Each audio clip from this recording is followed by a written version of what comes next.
Deputy Attorney General Rod Rosenstein just left the White House with his future uncertain, I think. Without a doubt, we can report Rosenstein has not been fired and he has not resigned. But I certainly wouldn't call it just another day at the office. Which you could generally say applies to most people. It's true.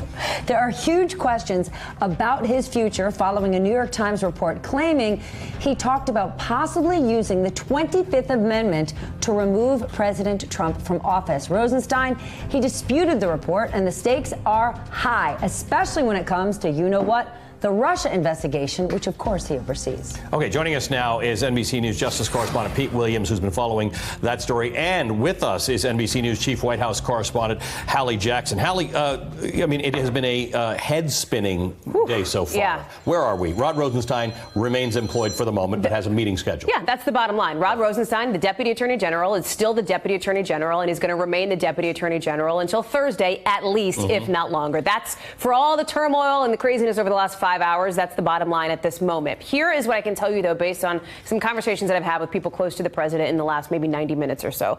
One person described what is happening as chaos this morning at the White House. They used another term that I cannot repeat here on this air because it's not appropriate, but talked about how this was disorganized. It was handled in a way that just seemed like there was no leadership, right? This idea. And again, these are people who are familiar with the goings on inside the West Wing. Another person close to the president said, listen, if Rosenstein ultimately ends up leaving in any way before the special counsel investigation wraps up, either fired or resigned, right? Then the burden, and this is somebody who's close to the president, then the burden is on President Trump to make sure that the Mueller investigation wraps up without interference. And I think that this echoes the line that you have heard publicly from some presidential allies like Sean Hannity on Fox, who does sort of talk through TV to the president and also talk to him in person. The president this weekend, don't fire him. And it seems as though for now, sort of things are status quo. Remember, the president, what time is it? 1:32 Eastern. In about 45 minutes, he goes back over to the United Nations General Assembly to deal with major foreign policy issues. Right. We may hear him talk about this. But Pete, the distinction that Hallie makes between,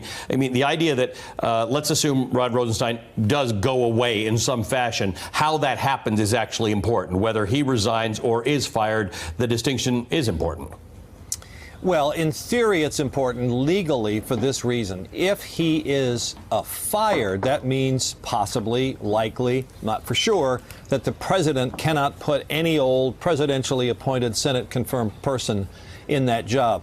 But before we go through the endless loop of Rod Rosenstein leaving his house this morning, I want to go back to the endless loop of the video we showed at the beginning. We just want to look at you, Pete. This is a big deal. Okay, that guy in the blue suit, that's John Kelly. That's the White House Chief of Staff. Shaking his hand before he leaves, before Rosenstein leaves to get in the car.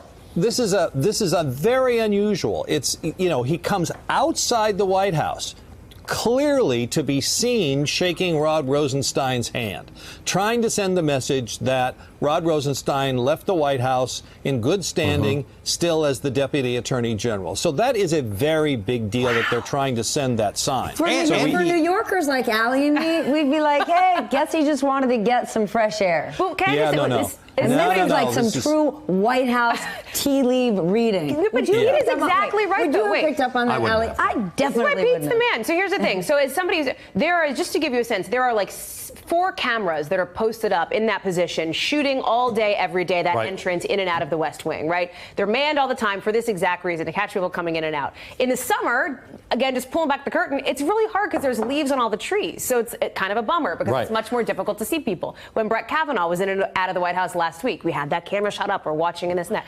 So Pete's right. I don't know that I've seen John Kelly more than I can't remember the last time I've ever seen John Kelly walk somebody out to their car. Normally, there's like a entourage of people that walk around somebody, right, Pete? I mean, it is a made-for-TV. Clearly, it seems to me they wanted to be on camera shaking hands. Let's put it this way. If he didn't want to be seen shaking his hand, there were a million ways he could have avoided that. Okay, well, most people who leave the White House after a meeting the person they met with doesn't walk them out Right. to the Okay, car but and say Pete- goodbye like a scene out of Downton Abbey. John Kelly standing, quote unquote, with Rod Rosenstein isn't necessarily signaling that the president is. We could be in a every man for himself moment where John Kelly, he may have a relationship with Rod Rosenstein for years. We keep saying, well, if it's Noel Francisco, he's a guy who doesn't like special investigations. Well, let's just remind everybody who Noel Francisco is.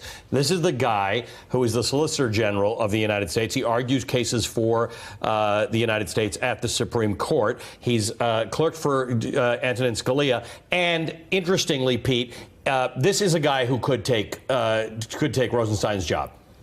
Only in one very important sense, and that's overseeing the Russia investigation. He would be, for the purposes of the special counsel, the acting attorney general. Why? Because Jeff Sessions recused. We don't have a deputy attorney general. If Rosenstein leaves, we don't yet have an associate attorney general confirmed, so Noel Francisco is next up in line. I see. There'd still be somebody else acting as the deputy attorney general for the criminal division. But Yes, but the thing that matters most to the president is the Russia investigation. Sure, of course. A couple of other things that have to be said here. So you are right to say that all these dominoes start to fall Friday when the New York Times story comes out. We now know that on Saturday, Rod Rosenstein had a conversation with, we believe, Don McGahn, the White House counsel, in which it was discussed whether Rod Rosenstein should go. We don't know who brought it up. We don't know whether Rosenstein said, maybe it's time for me to go, or whether Don McGahn said, maybe it's time for you to go. In any event, that conversation happened Friday, a clear contemplation that Rosenstein would at some point leave. Then this meeting today, we had these two mutually contradictory stories. People at the White House saying he's coming over here to resign. People at the Justice Department saying he's going over there, and if they want him out, they're going to have to fire him. And then at the end, it ends with the photo op with John Kelly walking him outside and a statement from the White House saying he and the president will talk about this further on Thursday after their brief phone conversation today. How active is this reporting right now? How dynamic is this situation? Very. Hallie just left. Yeah, here's Hallie's seat right here. Hallie had to take a phone call. Hallie said, I've got to take a phone call, and I'm pretty sure it was. And I know Pete's been just on this all, so it is remarkably dynamic. All we know is that for the moment, I wouldn't even say, like some people are saying, at least Rod Rosenstein is going to be the Deputy Attorney General until Thursday. I don't know anything. I don't know. I have not picked up this phone in 4 minutes, and I don't know what's happened. But if they are meeting on Thursday, remember what else is taking place on Thursday? Yeah. Maybe the Kavanaugh hearing with Dr. Ford. Hey, MSNBC fans, thanks for checking out our YouTube channel. Subscribe by clicking on that button down there and click on any of the videos here to watch the latest interviews and highlights. You can get more MSNBC for free every day with our newsletters. Just visit msnbc.com/newsletters to sign up now.